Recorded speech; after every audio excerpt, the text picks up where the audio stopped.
Welcome to this introductory video and welcome to the study.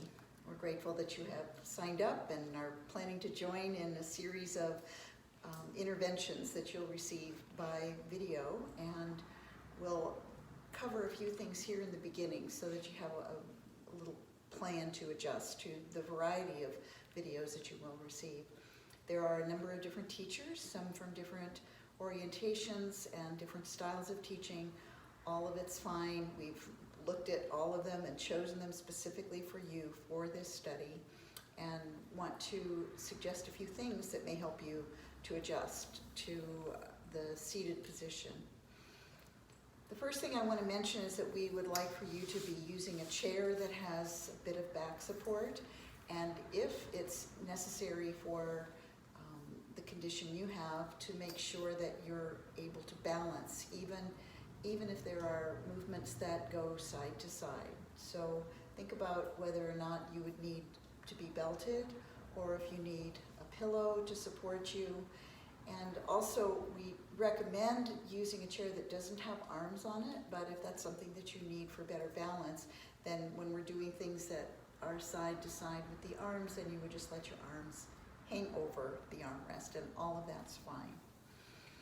I want to point out that we're aware that there are a range of capabilities among the people who are joining this study, and that all of your level of capability is fine, so that what you may do to adjust if you're being asked to do something either out of your range of motion or out of your strength level with parts of your body that mostly are from the waist up, that you do as much as you can and stay safe and stay within your comfort zone.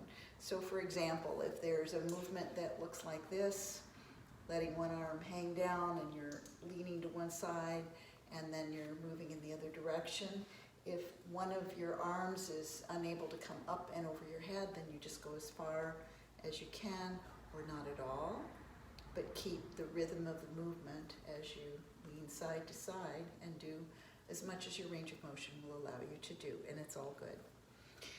There is a series of principles that are inherent in these practices, and the first one is you can't do it wrong. The idea of getting the movements exactly right is much less important than finding a certain degree of flow where you're feeling that there's a rhythm to your movement that is coordinated with your breath.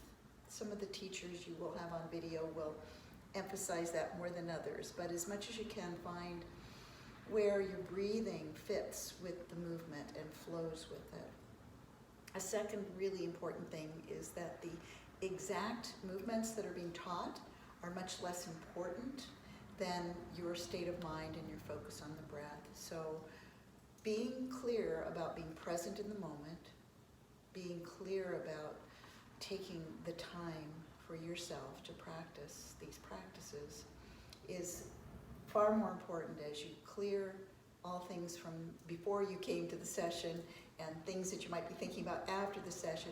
Being present in the moment will be far more important than anything that would pertain to having the angle or your fingers in exactly the right place.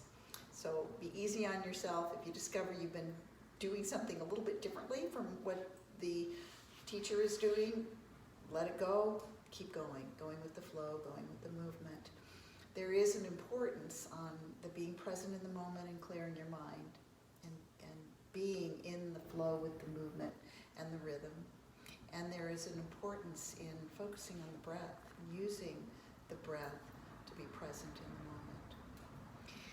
There are a few exercises that may actually start by asking you to pay attention to where your feet connect to the ground. And again, with an understanding that there's a range of capabilities amongst those who are participating in this study. Wherever your strength, your feeling, your range of motion is with your lower body is not important. What is important is that you just work with the instructions and stay with that experience, using your imagination if there is something requiring you to think about or imagine, say for example, roots going into the ground. So wherever you are, whatever your physical capability, range of motion, and your strength is absolutely fine. Do what is comfortable and do what is safe. And enjoy.